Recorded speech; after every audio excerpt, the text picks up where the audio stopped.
कभी नहीं रुकने वाले, मैं आशावादी मानव हूँ, मैं आशावादी मानव हूँ, हो सकता कभी निराश नहीं, क्योंकि जीवन मेरा दास है, लेकिन मैं जीवन का दास नहीं। मैं कहता हूँ और कहूँ, मैं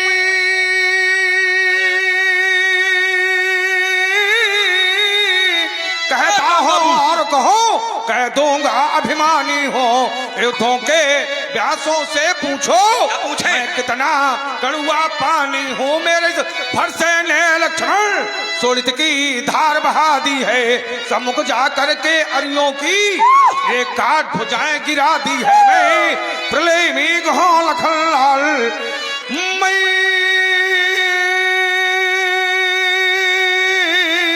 प्रलय में गहूं लखन लाल, बाणों का वर्षण कर दूंगा, काट कुठार से अभी कंठ बोले को अर्पण कर दूंगा। बादलों में कितना पानी है ये बतला सकता है कोई नहीं, और जीवन मेरा दास, लेकिन मैं जीवन का दास ही मृत्यु ग्रह।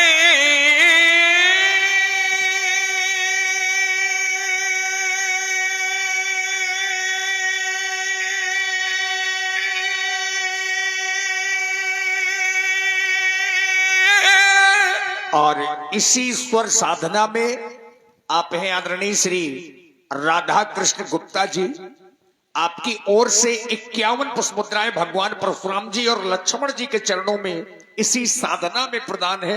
बहुत बहुत साधुवाद।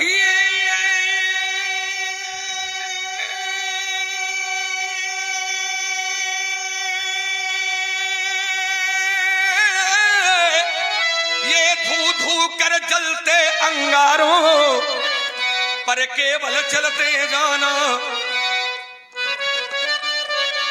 ये धू धू कर जलते अंगारों पर केवल चलते जाना।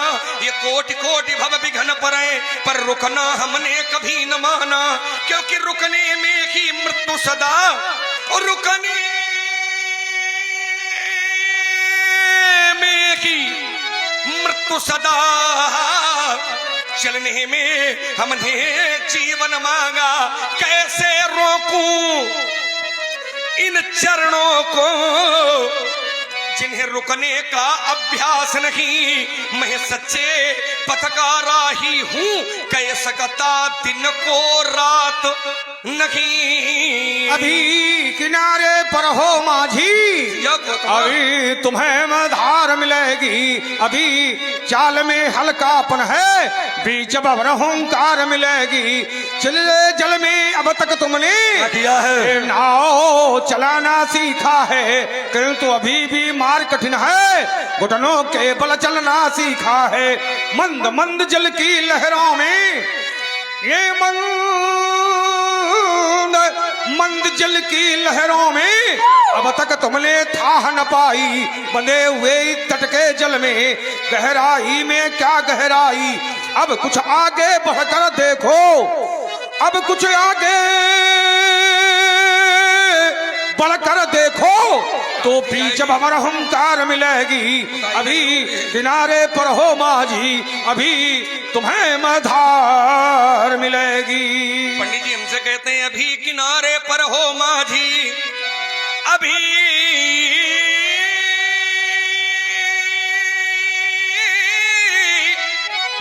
किनारे पर हो माझी, अभी तुम्हें मझधार मिलेगी। वो अभी चाल में हल्कापन है, अभी भवर हुंकार। इसके परोक्ष में केवल मेरी दो पंक्तियां हैं आपसे। हमसे कहते हो अभी किनारे पर हो माझी, अभी तुम्हें मझधार मिलेगी, और मैं आपसे केवल इतना ही कहूंगा कि गहराई तक पहुंच न पाए, गहराई तक पहुंच न पाए, अब मिलती तुमको था नहीं है। गहराई तक पहुंच न पाए, अब मिलती तुमको था नहीं है।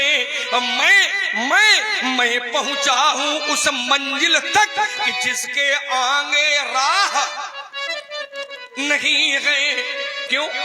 क्योंकि संसार के लोग आते हैं ईश्वर को प्राप्त करने के लिए, संसार के लोग आते हैं, मनुष्य का शरीर बना करके ईश्वर हमको देता है, और ईश्वर मनुष्य का शरीर देने का केवल एक ही कारण है, बड़े भाग्य मानुष तन पावा सुर दुर्लभ सदग्रंथन गावा, साधन धाम मोक्ष कर द्वारा, और पाही न जई परलोक समारा। तो मैं वहां पहुंच चुका हूं जहां आप पहुंच रहे हो। उम्र जरूर आपकी ज्यादा है, हमारी कम है, लेकिन अंतर इतना अवश्य है कि तुम पहुंच रहे हो, हम पहुंच चुके हैं, मतलब हम पहुंचे हुए हैं, अभी तुमको समय लगेगा। हम हमसे कहते हो कि अभी किनारे पर हो, हम किनारे नहीं, हमने नौका पार कर लिया, हमने तो सब पार कर लिया। अब क्या, अब बचा ही क्या है। 12 थे निज हित पति जानी, और लक्ष्मण राम चरण रति, जीवन का एक ही उद्देश्य बनाया है, माता रामो मत पिता रामचंद्र, स्वामी रामो मत सखा रामचंद्र, सर्वस्वमेव राम चंद्रो दयालु। इसलिए हमको न बताओ, हाँ आपके बारे में हम बहुत कुछ जानते हैं। वीरता की बड़ी बड़ी डीगे मार रहे हो ना, तो वीरता का पन्ना नन्ना ने पढ़ाया था। क्या पढ़ाया था व्यासी? कि पापों से बोझिल वसुंधरा,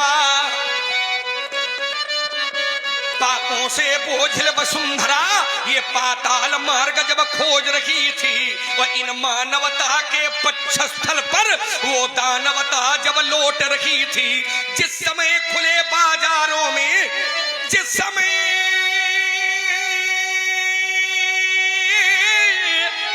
खुले बाजारों में, थोड़ा इसको बढ़ाओ, ओ लालू थोड़ा हवा भरो है मां, तुम एक बढ़ाओ फिर हम इनका बढ़ाओ। हाँ बढ़ाओ, हाँ सीटी ना मारे हो तक बढ़ाओ, सीटी मारा इनका खलत है, वो सीटी नहीं मारी पाओ आज तक।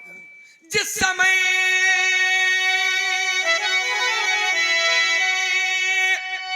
खुले बाजारों में ये कन्याएं बेची जाती थी, अब बूढ़ी अनाथ अबला गौएं बधिकों को दे दी जाती थी। ये बूढ़े हो जाते सभी पिता, ये बूढ़े हो जाते सभी पिता, इन्हें गंगा में बहाया जाता था, और खेलते हुए इन बच्चों को जब चीर चलाया जाता था। जिस समय गरीबों की झोपड़ियों में आग लगाई जाती थी, और जिस समय साधुओं को जबरन मदिरा पिलवाई जाती थी, जिस समय ये सनातन धर्म ग्रंथ, जिस समय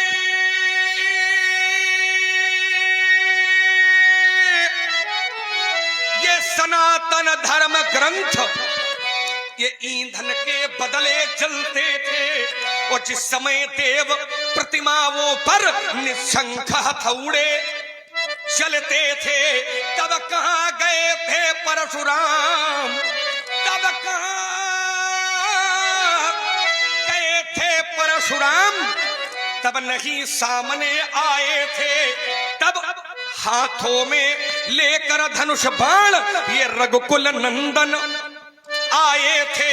ये वही वंश है महामुनि जिसने राक्षस दल मारा है। अब पड़ गए चरण उस पत्थर पर, तो उस पत्थर को भी कहता है कि हम पहुंचे हुए हैं, परशुराम जी पहुंच रहे हैं। अभी प्रयास करो। लगभग 15 साल 6.5 महीने की आयु है, इधर 16,000 दिव्य वर्षों की आयु है। तो श्रीमान जी पहुंचे हुए हैं और बाबा पहुंच रहा है। क्यों? क्योंकि 12 ते निहितपति जानी और लक्ष्मण रामचरण रति मानी, राम भक्त हैं, इसलिए पहुंचे हुए हैं। और आप हैं श्री बाबूलाल जी ग्राम बेला वालों की ओर से 21 पुष्प मुद्राएं भगवान परशुराम जी लक्ष्मण जी के चरणों में साधुवाद। आप लोग जरा चिंतन करें, जो भगवान शंकर का भक्त है क्या राम का भक्त नहीं है? यही अकेले राम के भक्त है क्या? राम के भक्त हैं, लेकिन भगवान शंकर का जो भक्त है वो भी राम का भी भक्त है। बिनु छले विश्वनाथ पदने हो तो राम भगत के लक्षण एहू एहू ये भी राम भक्त के लक्षण हैं। अब राजकुमार लक्ष्मण तुम्हारी आयु लगभग 16 वर्ष की है और ये बाबा 16,000 दिव्य वर्षों का है। तो क्या करें? अब राम भक्त के लक्षण एहू तो ये बाबा पहुंच रहा है, अब तुम पहुंचे हुए हो। बाबा ये न जाने कब पहुंच गया था, क्योंकि राम भगत के लक्षण एहू, तो वहीं भटकी रही। इसलिए नहीं, किसके लिए? काहे के लिए? किसके लिए? राम के लिए नहीं भटक रहा हूं। सुनो राम जय शिव धनु तोरा और सहस बाहु समसोरिपु। हम धनु तोड़ने वाले की खोज कर रहे हैं, राम की खोज नहीं कर रहे हैं। क्योंकि बाबा ये पहुंचा हुआ है, इसलिए राम की खोज नहीं, धनु तोड़ने वाले की खोज हो रही है। अब तुमने कहा तब कहां गए थे? एक बात और बता दें, कोई भी ऐसा राम भक्त नहीं हुआ है, मैं विश्व की बात नहीं त्रिलोक की बात करता हूं, कोई ऐसा राम भक्त नहीं हुआ है जिसने बिना भगवान शंकर के राम की भक्ति प्राप्त कर ली हो। क्योंकि स्वयं राम कहते हैं वही अकाम है, वही अकाम है छल तजी जे ही से ही। बोले भगत मोरी ते ही शंकर दे ही, हमारी भक्ति देने वाले भगवान शंकर हैं। तो कोई राम भक्त ऐसा नहीं हुआ है जिसने बिना भगवान शंकर के भक्ति के राम की भक्ति प्राप्त कर ली हो। तुमने और पूछा था, आप हैं श्री झुन्नू तिवारी जी चंपकपुर वालों की ओर से भी 21 पुष्प मुद्राएं सुंदर संवाद में प्रदान है। साधुवाद। तुमने कहा था तब कहां गए थे परशुराम, जहां गए थे सुन लो। है कुल में था बरबर अर्जुन, वो इतराता था मदमाता था, ब्राह्मण द्रोही था उच्छृंखल। क्या किया? ये ऋषि मंडल पीड़ा पाता था, तब उसकी सहस भुजाओं पर ये चमचम चटका मेरा कुठार। तुम नहीं जानते लखनलाल, तुम नहीं जानते लखनलाल। फिर ये मर्दी मेदनी राउंड राउंड नक्षत्र करी 21 बार, मिट गए सलब है बंसी जब ओढ़ की प्रचोद ज्वाल। तुम नहीं जानते लखनलाल, तेरे पूर्वज असमक मूलक क्या उनकी दशा बनाई थी, जाकर पूछो तुम पितपने से दयनीय दशा हो आई थी। हम वीरों का बाना अधिकराल, तुम नहीं जानते लखनलाल, तुम नहीं जानते लखनलाल। परशुराम जी हमसे कह रहे हैं लक्ष्मण, तुम्हारी उम्र आयु 15 वर्ष 6 महीने है, मेरी आयु 16,000 दिव्य वर्ष है, और तुम हमसे कहते हो कि तुम पहुंच रहे हो, हम पहुंचे हुए हैं। हाँ महाराज, उम्र से इसका कोई लेना देना नहीं होता है। प्रगति का और बुद्धि का इससे उम्र का कोई अर्थ नहीं होता है। बहुत लोग बहुत उम्र हो जाए लेकिन बुद्धि उतनी काम नहीं करती है जितने 5 वर्ष के बच्चे की बुद्धि काम करती है। ये तो बुद्धि प्रकृति प्रदत्त है, उसको आयु की सीमा से नहीं बांधा जा सकता है। जो प्रतिभा है वो आयु की मोहताज नहीं होती है। प्रतिभा जीवन पूरा निकाल दो और कहो गांव के लोग तुम्हारे न जान पावे, और कोई बच्चा उसी गांव का ऐसा जन्म लेता है कि उसी गांव में पैदा हुआ है और पूरा देश जानने लगता है। तो ये तो प्रतिभा होती है अपनी अपनी। प्रतिभा आयु की मोहताज थोड़ी होती है। अगर आयु की मोहताज होती तो शास्त्र कहता है व्यासी की कोटि कोटि मुनि जतन कराही, या जन्म जन्म मुनि जतन कराही, लेकिन अंतराम कही आवत। बड़े बड़े तपस्वी धरती पर आए, तपस्या की, भगवान का आराधन किया, लेकिन भगवान को वो प्राप्त नहीं कर पाए। चले गए संसार से, दोबारा फिर जन्म लिया, फिर भगवान की साधना की, भगवान को प्राप्त नहीं कर पाए। और वहीं पर महाराजा ध्रुव भगवान ने 5 साल में केवल भगवान की गोद में बैठने का सौभाग्य प्राप्त कर लिया। ध्रुव महाराज ने 5 साल की अवस्था में भगवान की गोद में बैठने का सौभाग्य प्राप्त कर लिया। तो ये प्रतिभा है, इसको कोई रोक नहीं सकता। ये आयु की मोहताज नहीं होती है ना। अब जैसे हमारी उम्र 15 साल है जरूर, पर जितनी हमारे क्रोध में ताकत है उतनी तुम्हारे क्रोध में ताकत थोड़ी है। अब हम लोग आपका सम्मान कर रहे हैं, परशुराम जी और ब्राह्मण हो तो अपने आप का मानो ना कि नहीं हमारी सब कुछ है ना। जबकि आयु मेरी बहुत कम है आपकी अपेक्षा, लेकिन क्रोध तुमसे डिउड़ा का दुगुना हुआ है। हम केवल रिस्क करते हैं, केवल क्रोध करते हैं तो धरती डोल जाती है। अब तुम सिरिस करते हो तो तखत तक नहीं डोल पावत है। तो ये तो क्षमता का आकलन वो ऐसे न करो। क्षमता का आकलन व्यक्ति की प्रतिभा से होता है। अब वो प्रतिभा कोई किसी किसी में होती है, प्रकृति प्रदत्त होता है, और वैसा ही कुछ हमारे साथ है, अनुकूलता है ईश्वर की, इसलिए हमको उनका सानिध्य मिल गया है। और नहीं वो रूठ जाए तो हम चाहे जितना प्रयत्न करें, वो अगर रूठ जाए कि हमको इसको अपने पास में नहीं लेना है, तो चाहे जितना प्रयत्न हम कर लें, कभी हम भगवान के पास में नहीं जा सकते हैं। वो तो भगवान ही है। एक कदम हम चलाते हैं श्रद्धा भाव से, तो एक कदम भगवान भी बाह पकड़ लेते हैं मेरी और अपने पास बुला लेते हैं। तो ये प्रतिभा है, इसीलिए हमने कहा था तुम अभी पहुंच रहे हो और हम पहुंच चुके हैं। आपने कहा शंकर जी के भक्त हैं, बिल्कुल हो, इसमें कोई दो राय नहीं है। आपने कहा कोई ऐसा राम भक्त नहीं हुआ है जिसने शंकर जी की भक्ति के बिना राम जी की भक्ति को प्राप्त कर लिया है। हाँ, शंकर जी का कोई ऐसा भक्त, कोई ऐसा राम भक्त नहीं हुआ है जिसके ऊपर शंकर जी की भक्ति हो ना हो और वो राम जी की भक्ति उसने प्राप्त कर लिया है। देखो शंकर जी की भक्ति तो माता सती के ऊपर थी, शंकर जी की जो कृपा थी वो माता सती के ऊपर भी थी, लेकिन राम भक्त नहीं थी। क्योंकि अगर राम भक्त होती तो फिर सती जी कथा सुनती, और कथा सुनती तो जासु कृपा सब भ्रम मिट जाही, और गिरजा सोई कृपाल, फिर उनको भ्रम में पलने की आवश्यकता न होती। जबकि सती जी हैं शैव भक्त, क्योंकि आप शैव जी की अर्धांगिनी है, पत्नी है, लेकिन राम भक्त नहीं है। क्योंकि राम भक्त होती तो फिर कथा सुनती, और कथा सुनती तो भ्रम का विनाश होता। इसका मतलब भक्ति उन्होंने स्वीकार नहीं किया। हाँ, संघर्ष करना चाहिए व्यक्ति को। एक आवाज आई थी कि कोई समाज के दिशा निर्देशन हेतु एक दो गीत हो जाए, तो आइए मेरी 4 पंक्तियां सभा के बीच में प्रस्तुत है कि पिता और पूर्वजों की संपत्ति से, इसको बंद कर दिया है, बंद न करके चालू करो इसको, जैसे भी हो, ये आपका काम है, हमारा काम नहीं है, बंद न करना। पिता और पूर्वजों की संपत्ति से कोई भी धनाढ्य बन सकता है, लेकिन उसको आत्म सुख नहीं मिल सकता है।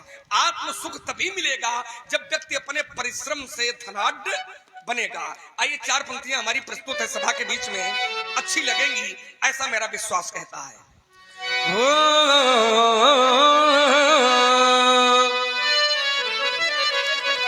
ये संघर्ष जीवन का पर्याय है, ये संघर्ष जीवन, जीवन में संघर्ष नहीं है तो फिर जीवन का है का?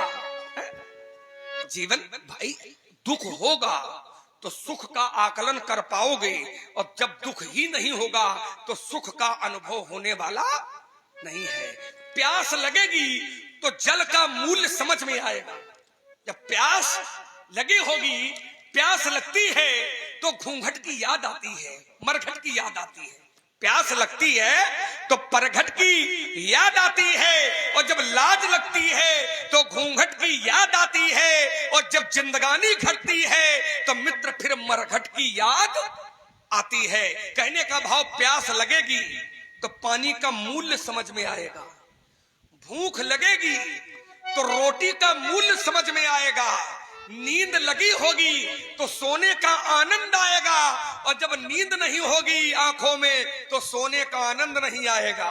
प्यास नहीं होगी तो पानी पीने का आनंद नहीं आएगा, भूख नहीं लगी होगी तो भोजन में भी आनंद नहीं आएगा। इसलिए कहता हूं बिना संघर्ष के कुछ भी संभव नहीं है, संघर्ष करना चाहिए।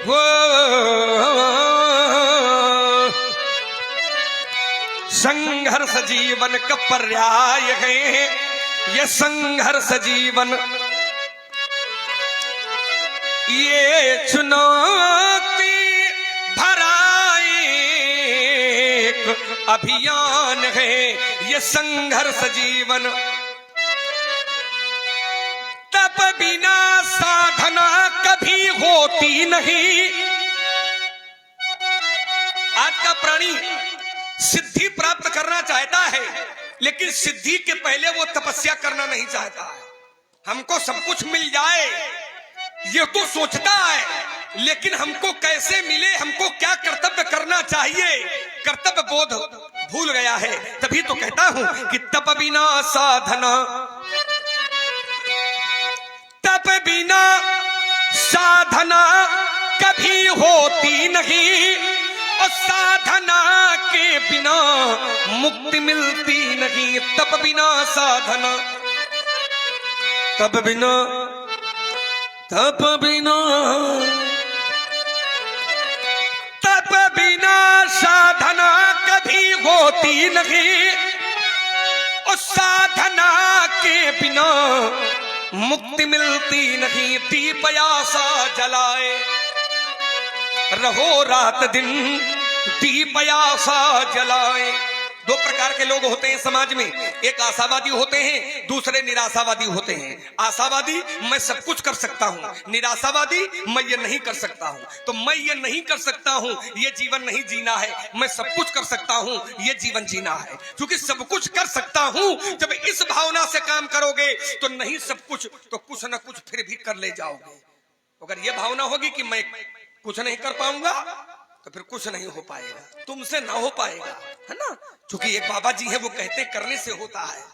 एक बाबा जी है पतंजलि योगपीठ के, वो कहते करने से होता है ना। करोगे तो मिलेगा, है ना। दीप आशा जलाए रहो रात दिन।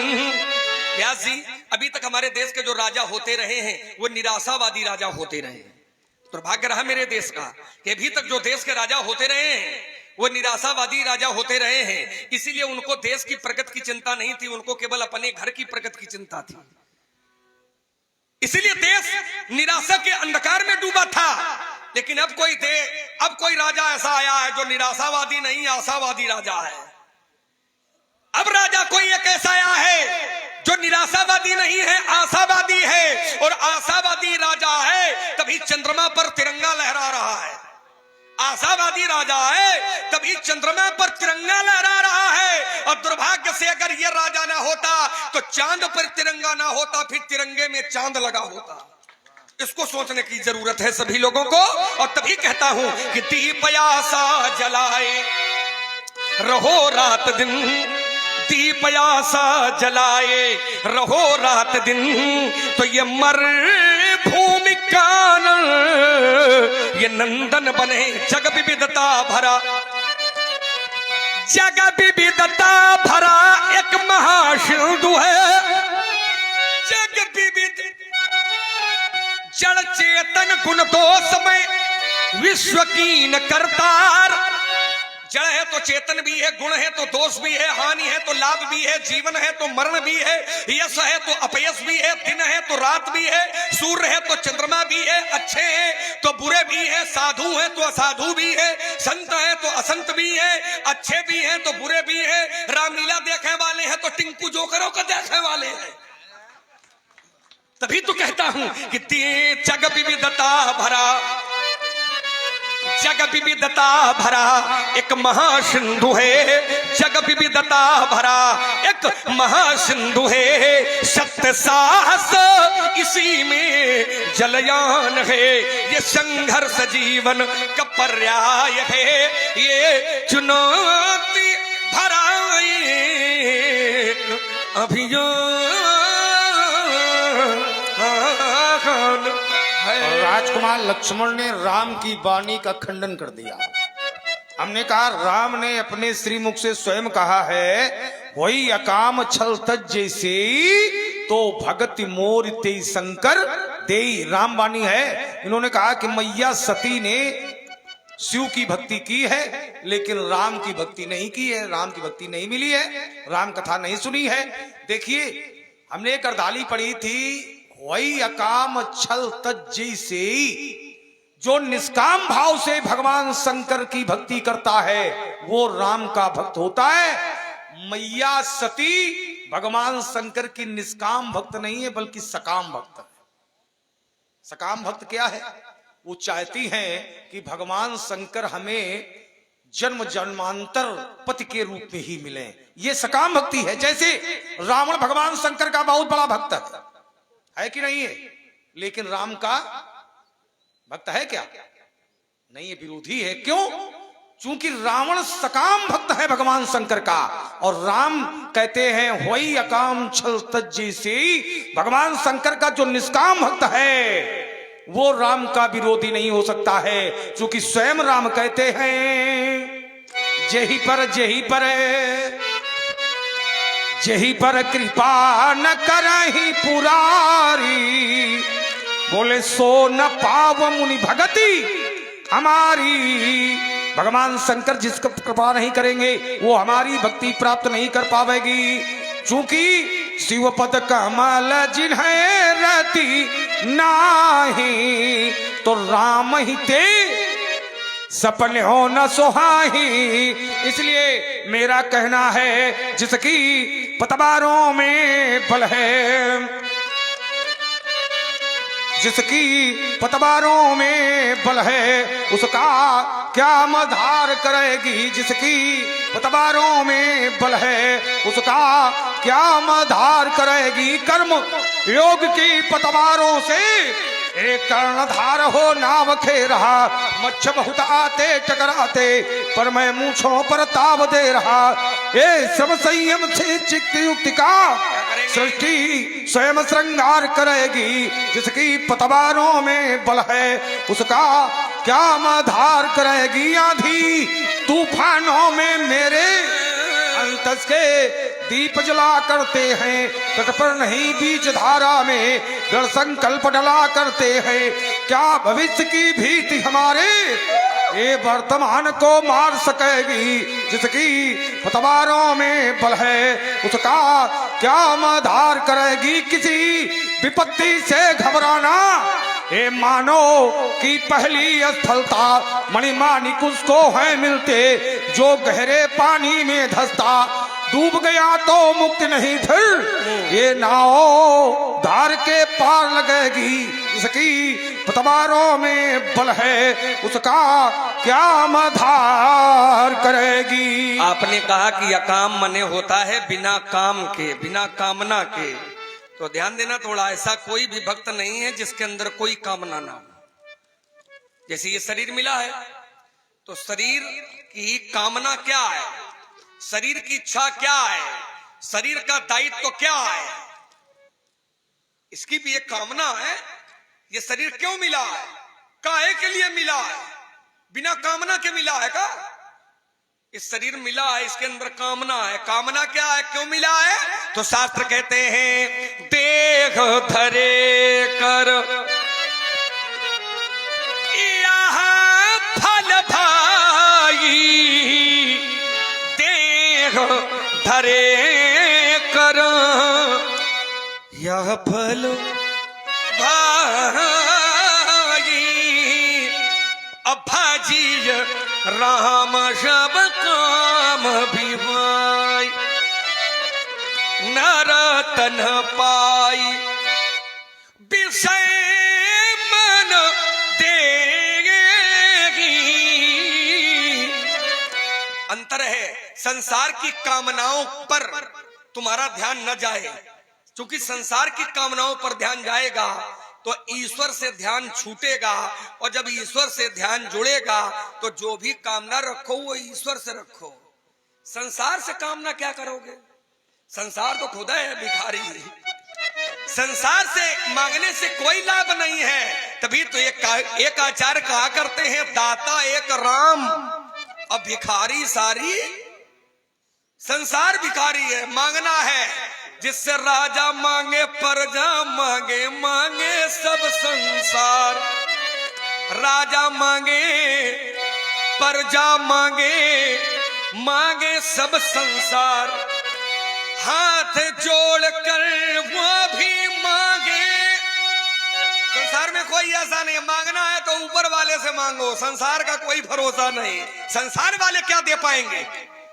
संसार के पास धन होगा तो जीवन नहीं होगा, जीवन मिल जाएगा तो धन नहीं मिलेगा, बेटा मिल जाएगा तो बेटी नहीं मिल पाएगी, बेटी मिलेगी तो पत्नी छूट जाएगी। संसार का नियम है, लेकिन भगवान वो है। तभी तो महाराजा मनु से कहा था भगवान ने स्वयं। और आप हैं श्री पप्पू सबिता जी छिउल्हा वालों की ओर से 101 पुष्प मुद्राएं भगवान परशुराम जी और लक्ष्मण जी के चरणों में समर्पित है। साधुवाद। भगवान ने स्वयं महाराजा मनु से कहा था, क्या कहा था कि सकूची बिहाई। अरे राजन संकोच छोड़ो, सकूची बिहाई मांगी पमोही। अरे राजा संकोच छोड़ो, मांग नप मोही। अरे राजा मुझसे मांगो। इसके दो भाव हैं। एक तो भाव ये है कि भगवान कह रहे हैं राजन मुझसे मांगो, और एक भाव ये भगवान मानो ये कहना चाहते हैं अरे राजन सकूच बिहाई, संकोच छोड़ो और मांगी न पमोही। अरे राजन तुम हम ही का मांग लियो, तुम हमसे न मांगो, तुम हमको ही मांग लियो। और वही